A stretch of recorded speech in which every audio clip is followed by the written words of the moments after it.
In the spring of 1858, a small settlement in the shadow of the Blue Ridge Mountains became the site of what many historians would later call the most planned act of revenge ever recorded in Appalachian history. The body of Noah Briggs was found at the bottom of an abandoned mine shaft on his property, which is about 17 miles northeast of Boone, North Carolina. 3 days later, Daniel Carter's body was found in the same shaft, with his arms and legs twisted together in a creepy last embrace. What made this discovery so disturbing was not just the condition of the bodies, but also the complex system of counterweights, pulleys, and tripwires that had sealed both men's fates. Investigators could only describe it as a work of terrible genius. The case might have been forgotten entirely, relegated to courthouse archives and local folklore, had it not been for a series of journals discovered during renovations to the old Watauga County Courthouse in 1964. Ezekiel Freeman wrote these journals. He was the last living slave owned by the Briggs-Carter family. They talked about not only the conditions of his captivity, but also the careful planning that went into what some people would call an escape and others would call a perfect crime. The writing on those weathered pages turned what looked like a tragic mining accident into something much more planned and much more disturbing. To comprehend the events that occurred on that isolated mountain estate in 1858, it is essential to grasp the unique dynamics of slavery in the Appalachian Highlands, a system markedly distinct from the plantation economy of the Low South. We must also understand the unusual partnership between Noah Briggs and Daniel Carter, two men who shared ownership of not only land and mines, but also of the human beings they claimed as property. And most importantly, we need to know about Ezekiel Freeman, the man who would go down in history as the last mountain man slave. The name doesn't do justice to the complicated person who wore it.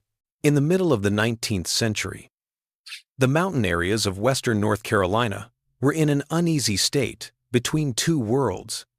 While not dominated by large plantations like those found in the lower South, the institution of slavery was nonetheless firmly established throughout Appalachia.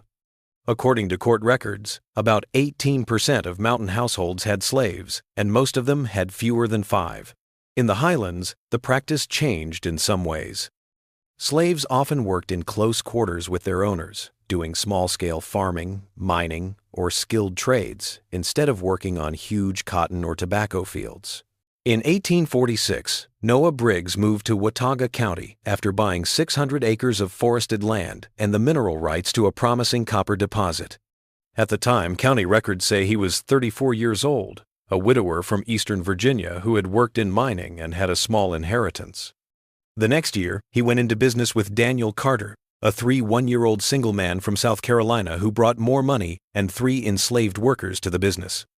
They built a homestead that soon grew to include a main house, several outbuildings, a small copper mine, and about 80 acres of cleared farmland. By 1858, the Briggs-Carter household had grown to include 7 enslaved individuals, 2 adult males, 3 adult females, and 2 children. Tax records and Ezekiel Freeman's detailed journals show that the enslaved adults did a lot of different jobs, including mining, logging, farming, and housework. Freeman was in a unique position because he was both the property caretaker and Briggs's personal attendant. This gave him unusual freedom of movement and a better understanding of how the household worked. The fact that there is so much documentation left over from this case makes it stand out. Most enslaved people were not allowed to read or write, but Ezekiel Freeman's journals show that Briggs's late wife taught him how to do both before she died. After she died, he kept detailed records of his daily life. At first, he did this to keep track of his owner's household expenses and farm yields, but eventually, he did it as a way to keep a record of his own experiences. The journals were neatly written on paper that came from Briggs's own study. They were hidden under a loose floorboard in the small cabin where Freeman slept. Freeman wrote in December 1857, "I write these things down, not for future generations, but so that I can keep the one thing that is completely mine, my memories, my thoughts, and the inner workings of a mind they think is too simple. Someone might read these pages someday and realize that I was a man, not a tool to be used and thrown away." The relationship between Briggs and Carter and their enslaved workers was complicated by the intimacy of mountain life. Unlike the big plantations in the lowlands, where owners might not see the people they enslaved very often, the Appalachian homestead was so isolated that it felt like they were always close to each other. Freeman served Briggs and Carter their meals at the same table. They worked the same mines, felled trees side by side, and huddled around the same fires during the bitter mountain winters. This closeness made it seem like they knew each other well, which hid the fact that there was a big power difference between them. "Mr. Briggs talks to me like I'm his friend," Freeman wrote in an entry from February 1856. "He tells me of his concerns regarding Mr. Friend, Carter's gambling, of his hopes for the mine, of his loneliness since Mrs. Briggs passed. But when I told him yesterday that I wanted to buy my freedom, his face became as hard as granite. 'You asked too much,' he said, 'when I have given you so much already,' as though the ability to read, to move about the property, to sleep in a cabin with a door instead of a dirt floor, were gifts and not merely smaller injustices. It looks like the things that would eventually kill both Briggs and Carter started happening in the fall of 1857, when Briggs came back from a business trip to Charlotte with bad news. Freeman's journal says that the copper market had crashed and that Briggs owed a lot of money. Over the next few months, things got worse between the two business partners. Carter, who was known for gambling too much in the nearby town of Blowing Rock, told them they had to sell some of their slaves to pay off their debts. Freeman says that Briggs first said no. Mr. An entry from November 1857 says, "Carter came to dinner in a state of agitation. He insists that Sarah and her kids be sold to a trader he met in Morganton, who is willing to pay a fair price. Mr. Briggs says no, saying that he promised Mrs. Briggs before she died that families would not be split up. Their voices got louder until Mr. Plang. Carter threw his glass against the wall. 'We can't afford to be sentimental,' he yelled. 'The mine has failed us. The debts keep getting bigger. Would you rather lose it all?' At least for a while. The argument was settled when the partners agreed to work longer hours and push their enslaved workers to get more copper from what was starting to look like a depleted vein. The winter of 1857-1858 was very bad, with a lot of snow and cold. As people became more desperate, the forced labor became more brutal. Freeman wrote in January 1858, "Thomas collapsed in the mine today. His lungs, which were never very strong, couldn't handle the dust and the cold. Mr. Carter had him pulled out and whipped for being lazy. I did my best to clean his wounds tonight, but he has a high fever. I worry that he won't live to see spring." Thomas, who was in his early 42nds and had been with Carter for more than 15 years, did die before winter was over. Freeman's journals changed after he died. The entries, which used to be measured and observational, became darker and more planned. An entry from the 18th of February, 1858, says, "I have been thinking about what justice is. Is it fair that Mr. Carter sleeps in a feather bed while Thomas lies in an unmarked grave? Is it just that Sarah is scared of being sold away from her kids? Is it true that no matter how much I know, how hard I work, or how valuable I am as a person, I am still just a piece of property that can be thrown away when it's convenient? I have come to the conclusion that justice does not exist in nature. Men must make it. Sometimes it has to be carved out of a world that isn't fair by any means necessary." The next few pages describe what can only be called a methodical plan for escape, not just for Freeman, but for everyone else who is enslaved on the property. They drew maps of the nearby mountains, showing paths through the woods to safe houses that were said to be part of the Underground Railroad. They set up food caches. Freeman was even able to get and hide small amounts of money, which he took from the household accounts in pennies and nickels over the course of months without anyone noticing. But Freeman's plan went beyond just getting away. The journals give very specific information about how to build a complicated trap around the main shaft of the copper mine. Freeman used his knowledge of pulley systems and support structures to make a mechanism that would cause the timber supports to fall down when activated, locking the entrance and anyone inside. "I do not take this action lightly," he wrote in early March, 1858. "I have thought about all the other options and found them lacking. Mr. Preblation, Carter wants to sell Sarah and her kids at the Morganton spring auction. Mr. Briggs has given in, despite all his fake kindness. We have no choice but to make our own justice. The plan, which is described in the journal, was carried out on the 20th of March, 1858. Freeman took advantage of a fight he had carefully set up between the two partners to get both men to look at a part of the mine where he said he had found a new, promising vein of copper. The trap went off as soon as both men were deep inside the shaft. The support beams broke, sending tons of rock and dirt crashing down and completely blocking the entrance. The last entry, dated the 21st of March, 1858, says, "It is done. Everyone else has gone on ahead to the meeting point in the rhododendron thicket on the other side of Grandfather Mountain. I was the only one left to make sure that no one lived." I heard them scream for hours, and as the air got thinner, their cries got weaker. Mr. Briggs yelled my name until he couldn't anymore. Mr. Carter promised revenge and offered freedom at different times. There is only silence now. I will join the others on the long trip north tomorrow. I leave these pages as proof, not as a confession, because I don't feel guilty. They show that even a man who is branded as property can build his own freedom.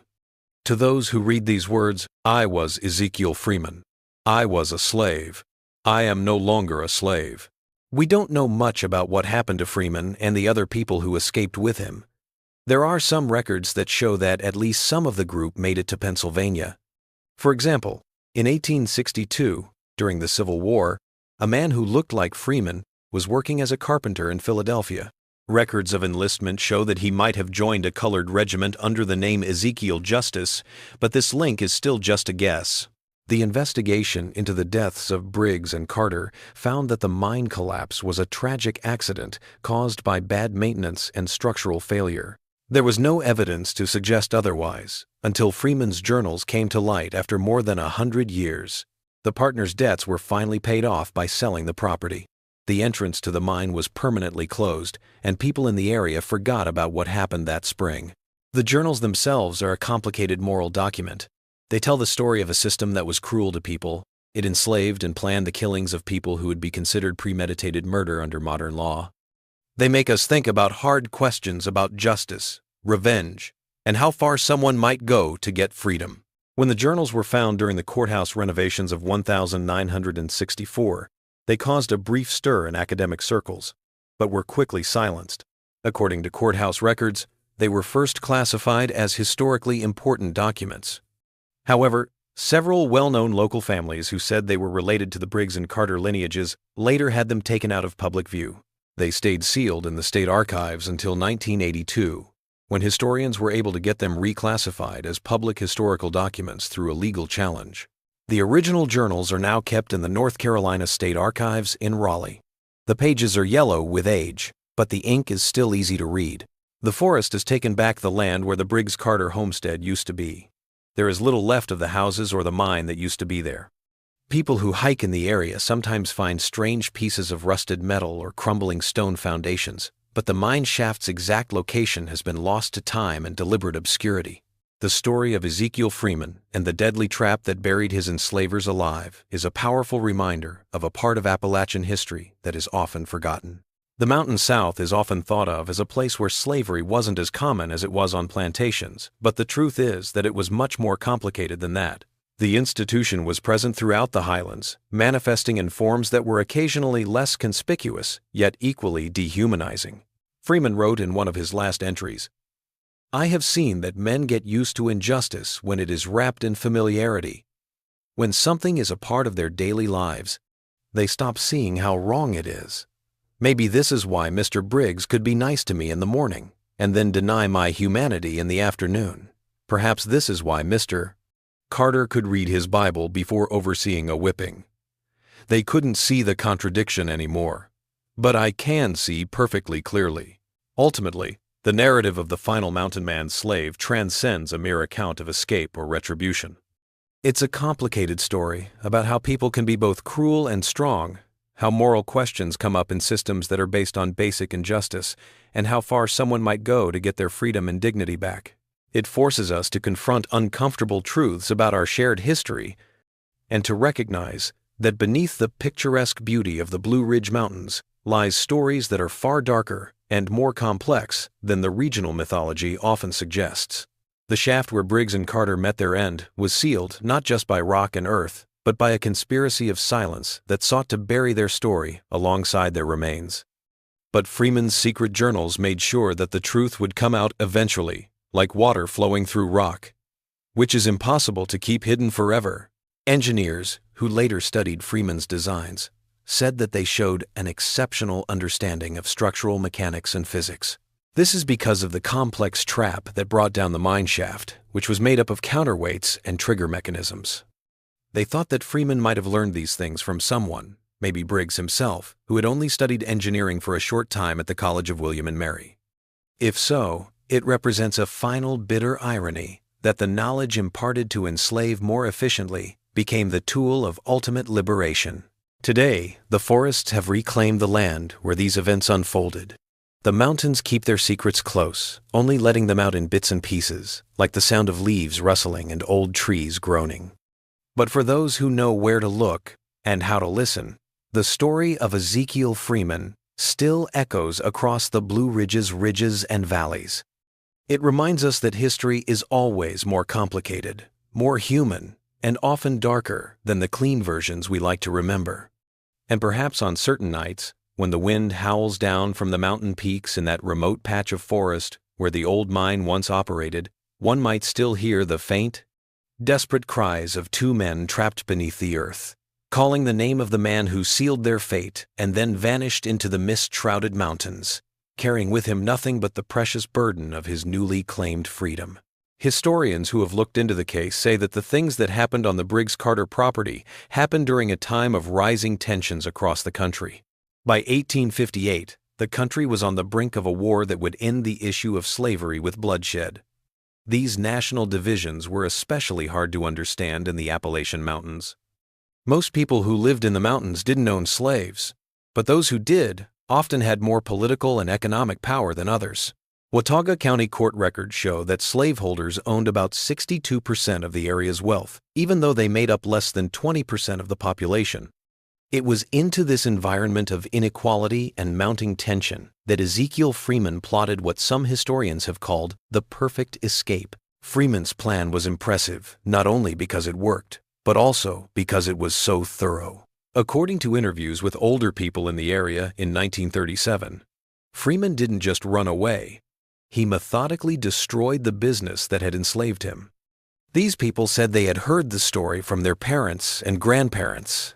The old-timers used to say that Freeman poisoned the soil in certain fields before he left, recalled Jonathan Winters, a 93-year-old resident interviewed by researchers from the Federal Writers Project.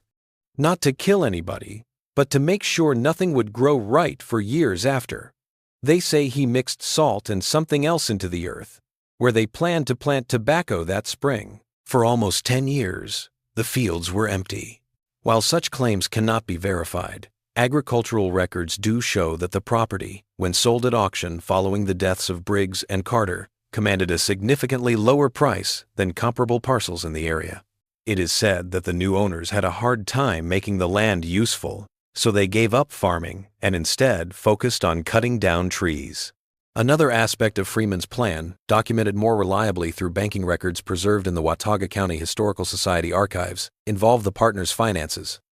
In the weeks leading up to the mine collapse, Freeman, who handled many of the household accounts, appears to have systematically misdirected funds, ensuring that several key loan payments were never made. As a result, when Briggs and Carter died, their estate was immediately subject to collection actions by creditors in Charlotte and Raleigh, forcing the hasty liquidation of assets that might otherwise have been inherited by relatives who could have continued to operate the property and potentially pursued the escaped slaves. Freeman understood that true freedom required more than physical escape, wrote Dr. Elena Caldwell in her 1978 analysis of the case, published in the Journal of Appalachian Studies. He recognized that the economic apparatus of slavery would allow his former owner's heirs to pursue him and the others who fled with him. By ensuring the complete collapse of the Briggs-Carter enterprise, he created a buffer of financial chaos that effectively covered their tracks. Perhaps the most chilling aspect of Freeman's plan, as detailed in his journals, was the psychological component. In the months leading up to the escape, He deliberately sowed discord between Briggs and Carter, playing on existing tensions and creating new ones through carefully planted information and misinformation. One entry from February 1858 says, "I told Mr. Briggs today that I heard Mr. Carter talking to a trader about selling Sarah, no matter what they had agreed on." This isn't exactly true. Mr. Carter did speak with the trader, but only about the spring tobacco crop. But Mr. Briggs's face darkened with the exact suspicion I wanted to grow. The partnership breaks up more and more every day, like ice on a pond in the winter. The cracks will be too deep to fix by spring. In another entry, he said, "I told Mr. Carter that Mr. Briggs has been keeping separate accounts and lying about how much the mine is producing." Mr. Carter went right away to check the ledgers, which of course show no such discrepancy. "I keep those books myself, but the seed of doubt has been planted." He will now question every figure, every calculation. Their trust is already weak and is getting weaker. This psychological manipulation made people suspicious, which made it easier to get both men into the mine at the same time. This was becoming less common as their personal relationship got worse. Freeman wrote in his last journal entries that he had specifically mentioned a promising new vein that would need both men's expertise to evaluate. He knew that neither man would trust the other to evaluate such a potentially valuable discovery on their own. The journals also show that Freeman had gotten in touch with a group of free blacks and abolitionists who lived in the mountains of North Carolina and Tennessee. Entries from late 1857 make oblique references to messages carried by traveling peddlers and information exchanged during infrequent trips to nearby settlements. These connections were very important to the escape plan because they gave information about routes north and possible safe houses along the way.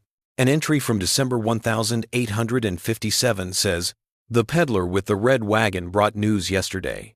3 have made it safely to the Quaker settlement close to the Virginia line. People are keeping an eye on the path through Shoals Mill, but the old Cherokee path is still clear if you know where to look for the signs."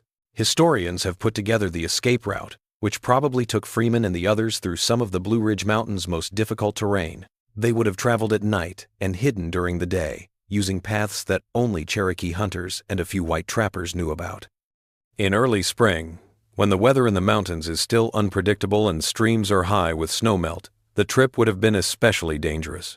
The National Archives found pension records that show a man named E. In 1879, Bremen, who used to live in North Carolina, applied for a veteran's pension in Philadelphia. He had served in the 6th United States Colored Infantry during the Civil War. The application talked about injuries sustained at the Battle of New Market Heights in Virginia, where many black soldiers fought bravely. This Ezekiel Freeman, if it is the same person, not only escaped to freedom, but also fought to protect the freedom of others. We don't know much about what happened to the other escapees, but census records from 1870 show that a woman named Sarah Freeman lived in a mostly black community in southern Ohio with 2 children of the right ages. Tracking the movements of formerly enslaved people through historical records is still hard because the system of slavery tried to erase people's identities by not using last names or other personal information. Freeman's own words, which are still in his journals, are the most complete record we have. These writings reveal a man of exceptional intelligence and determination who maintained his sense of selfhood despite a system designed to strip him of his humanity. They also show how morally complicated his actions were. A man who felt like he had to hurt others, but wrote down his reasons for doing so clearly and accurately. Freeman wrote in early March of 1858, "I have thought a lot about the Christian teachings that Mr. Briggs quotes so often. He says, 'An eye for an eye' when he gets punished. But when I think about using that same idea on him, I become the bad guy in his mind. This is the main contradiction in their world. Justice for them is injustice for us. And what they call stealing, I call taking back. I only want back what was mine from the start: my work, my body, and my freedom." The land itself was very important to what happened at the Briggs-Carter property. The mountain homestead was 17 miles from the nearest town of any size, which meant that the enslaved community was mostly cut off from the larger social networks that were available in areas with more people. It also meant that Freeman and the other people who escaped with him had to walk through very hard terrain with few roads or paths. Geographical surveys from the early 1900s show that the property was in a narrow valley with steep ridges on either side. The mine shaft was dug into the slope on the northwestern side.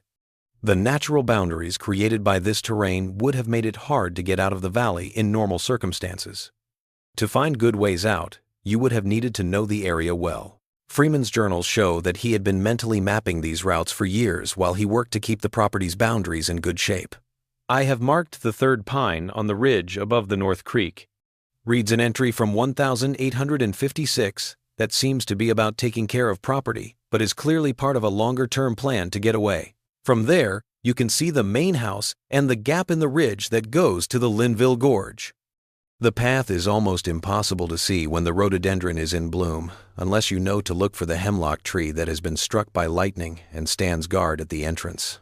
In many ways, the culture of slavery in Appalachia was different from the plantation system in the lowlands. In mountain communities, enslaved people often worked closer to their enslavers. In fact, they sometimes shared living spaces during the harsh winter months. This changed the way things worked, making them more personal but still just as oppressive. Freeman's journals talk a lot about how cruel this false closeness is. Mr. One entry from January 1858 says, "Briggs talked a lot today about his plans to expand the orchard come spring.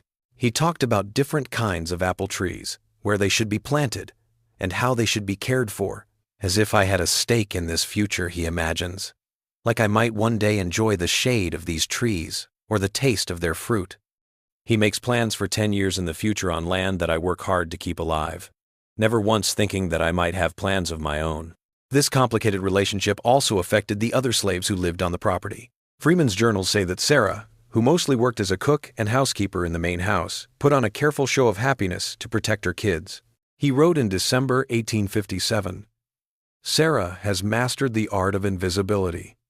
She moves through the house like a shadow, anticipating needs before they are voiced, smiling just enough to avoid being called rude, but never so much that she draws attention. When Mr. Carter or Mr. Briggs are around, her kids act like ghosts too, because they know that being noticed can be dangerous. They laugh and play like kids should, only in the cabin at night, when it's just us." The technical details of the trap Freeman made show a lot about his intelligence and the knowledge that enslaved people usually didn't have. The mine shaft where Briggs and Carter died went about 200 feet into the mountain and had several smaller tunnels that branched off from the main passage. The support structure was made up of wooden frames spaced out evenly, with extra support in places where the rock around them looked like it might be unstable. Freeman's journals include several detailed sketches of these support structures, along with annotations about their weak points. His plan was to take out some important support beams and replace them with similar-looking but structurally weak ones that would fall down when a tripwire released a series of wedges that held them in place. The engineering knowledge needed for such a design shows that Freeman must have studied the mining operation closely, and he may have even helped design it without getting any credit. "Mr. Briggs consulted with me today about reinforcing the eastern tunnel," reads an entry from 1855. "He values my opinion on building and fixing things because he saw the work I did on the barn roof last fall. When Mr. Carter asked, I suggested a different support design that he quickly said was his own. Having one's mind valued while having one's humanity denied is a strange way to live." In 1964, the discovery of Freeman's journals caused a lot of trouble in Watauga County. Several well-known families who said they were related to the Briggs and Carter lines first tried to have the documents sealed or destroyed, saying that they unfairly portrayed their ancestors. Some local historians and other members of the community argued that the journals should be kept because they are an important, if uncomfortable, part of the area's history. The argument made its way to the state legislature, where it got mixed up with the larger civil rights movements of the 1962. In the end, a deal was made. The journals would be kept in the state archives, but they wouldn't be shown to the public or made available for general research without special permission. This rule stayed in place until 1982, when people started to care more about preserving history and telling stories that had been kept quiet. At that point, the documents became fully available to researchers and the public. When finally made available, the journals provided an invaluable window into a perspective rarely documented from the era of slavery. Unlike many slave narratives, which were often transcribed by white abolitionists and potentially altered in the process, Freeman's journals represent his unfiltered thoughts, recorded in his own hand, without intermediary interpretation. Dr. Marcus Jenkins of the University of North Carolina wrote in 1983 that, "These documents are exceptional." End quote. End quote. Not just for their content, but for their provenance. They are one of the very few first-person accounts written by an enslaved person in the Appalachian region during the Antebellum period. It is nothing short of a miracle that they have survived, given the circumstances of their creation and the many things that could have caused their destruction. Historians and ethicists are still talking about the legacy of Ezekiel Freeman's Act. Some view it as a justifiable response to an unjust system that provided no legal recourse for those trapped within it. Others find the killings troubling because they were planned ahead of time, no matter what the situation was. There is no doubt that both the events themselves and the records Freeman left behind are important to history. Most of the physical proof of this history is no longer visible in the landscape. Aerial surveys conducted in 1971 identified what researchers believed to be the foundations of the main house and several outbuildings, but subsequent ground investigations found little remaining beyond a few scattered stones and the partial outline of a root cellar. The entrance to the mine has never been found for sure. It probably fell down completely or was hidden on purpose in the years after the event. The Watauga County Historical Museum in Boone has a small collection of artifacts that were found at what is thought to be the site of the homestead. There are several hand-forged nails, pieces of pottery, a partial horseshoe, and a single copper penny from 1,853 inches this collection. This small collection doesn't directly relate to the dramatic events that took place there, but they do give us a physical link to the everyday life that those events were a part of. In 2003, someone suggested putting up a historical marker near where the Briggs-Carter property is thought to have been. This would recognize both the existence of slavery in the Mountain South and the act of resistance that happened there. The proposal caused a lot of debate in the community. Some people said that a marker like that would wrongly honor an act of violence, while others said that ignoring this history would continue to erase Black experiences from the region's story. There is no marker yet, but historical preservation groups talk about it from time to time. The story of Ezekiel Freeman and the deadly trap he set up is more than just a sensational story of revenge. It sheds light on the intricate moral landscape of individuals enduring slavery. The unique characteristics of Appalachian slavery, marked by confined spaces and deceptive intimacies, and the extraordinary actions some undertook in their pursuit of liberation. It serves as a counterpoint to oversimplified stories that say mountain communities were mostly unaffected by slavery or were somehow less cruel in their use of it. "I don't expect people who read these words to understand," Freeman wrote in his last journal entry. "I expect judgment, because it's easy for people who have never had to choose between submission and rebellion to judge others. But know this, I did not begin this violence. I merely redirected what was already present, flowing like an underground river beneath the surface of our daily interactions. The violence started when people were treated like property, and it kept going with every denied request, every threatened sale, every separation of family, and every time the master used his power. I merely brought this violence into the light, gave it form and purpose, and turned it back upon its source.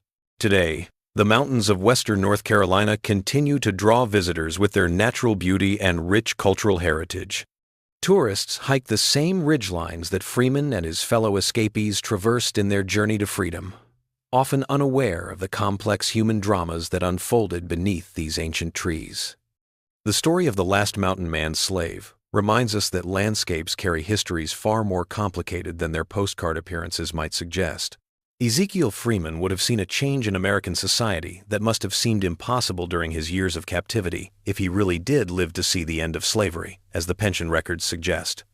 The country that once saw him as property eventually asked him and other Black men to fight to protect it, promising them citizenship in return. This citizenship would not be complete for generations to come. The last thing he wrote in his journals was about how he got away from the mountain homestead, but it's easy to imagine that the man who planned so carefully watched so carefully, and wrote so well, would have kept writing about what he saw and did. If such subsequent writings exist, they remain undiscovered. A lot of African American history is missing, especially in the Appalachian region. Some of it is still around, but a lot of it has been lost over time, on purpose or just because people didn't care. What remains, however, is a compelling testament to the intricacies of the human spirit, its resilience, its yearning for freedom, and its capacity to assert agency even in the most restricted situations. The story of Ezekiel Freeman urges us to move past easy historical stories, face the darker parts of our shared past, and think about the deep moral questions that still resonate through time, like the distant rumble of a mountain mine collapse. Sudden, devastating, and impossible to ignore once heard. People who drive on the Blue Ridge Parkway, which is close to where these events happened, often stop at overlooks to take in the view of the seemingly endless waves of mountains rolling toward the horizon. They take pictures of the mist rising from the valleys, the bright colors of the fall leaves, and the wildflowers covering the spring meadows. Few people know that this beautiful place was also shaped by people and their struggles. Enslaved people like Ezekiel Freeman worked hard to make it what it is today, and men like Briggs and Carter worked hard to make money. There have been many acts of resistance, both big and small, that have not been recorded in official histories. The true power of Freeman's story lies not in its exceptional nature, but in how it illuminates aspects of Appalachian history that have too often been overlooked. There are many more cases like his that have been lost to time or purposefully erased from public memory. In the end, maybe the best way to remember Ezekiel Freeman is not with a physical marker, but by continuing to work to find and protect the complicated history of African Americans in Appalachia. A history in which his voice, preserved through his own written words, continues to speak with remarkable clarity across the centuries, reminding us that the pursuit of freedom has taken many forms, some of them difficult to reconcile with modern sensibilities, but all of them testifying to the fundamental human desire for self-determination that no system of bondage could ever fully extinguish. By learning about this difficult history, we honor not only Freeman's amazing fight for freedom, but also the many unnamed people who fought back, lived, and ultimately helped shape the area in ways that should be remembered and honored. The trap that buried Noah Briggs and Daniel Carter alive in the spring of 1858 has long since been sealed by time and earth.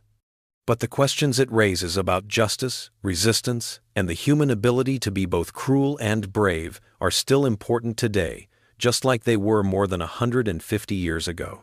They still echo through these old mountains like a voice that won't be silenced.